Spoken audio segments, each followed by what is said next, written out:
ಇದು ಅಗಸೆ ಸೊಸ್ಬೇನಿಯಾ ಗ್ರ್ಯಾಂಡಿಫ್ಲೋರಾ ಅಂತ ನೋಡಿ. ಇದರ ಕಾಯಿ ಈ ಥರ ಇರುತ್ತೆ.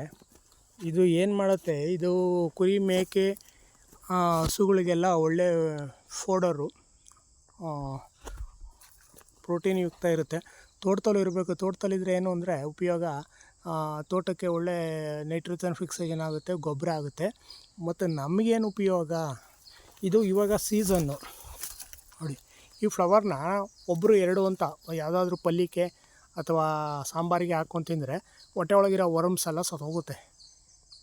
ನಿಮಿಷ ಕಾಯಿ ತೋರಿಸ್ತೀನಿ ನೋಡಿ. ಇದು ಅಗಸೆ ಕಾಯಿ, ಚಡೆಕಾಯಿ ಅಂತೀವಿ ಹಳ್ಳಿ ಕಡೆ.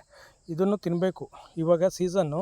ತಿನ್ನಿ ದಯವಿಟ್ಟು. ಇದರಿಂದ ಏನು ಉಪಯೋಗ, ಇದು ವರ್ಮಿಲೈಸೇಷನ್ ಮಾಡುತ್ತೆ ಹೊಟ್ಟೆ ಒಳಗಿರೋ ವರ್ಮ್ಸ್ನೆಲ್ಲ. ಈ ಆಲ್ಬೆಂಡೋಸಲ್ ಟ್ಯಾಬ್ಲೆಟ್ ತಿಂತೀರಲ್ಲ, ಅದ್ರ ಬದಲು ಇದನ್ನು ತಿಂದರೆ ಆಯಿತು. ನ್ಯಾಚುರಲ್ ವರ್ಮಿಸೈಸೇಷನ್.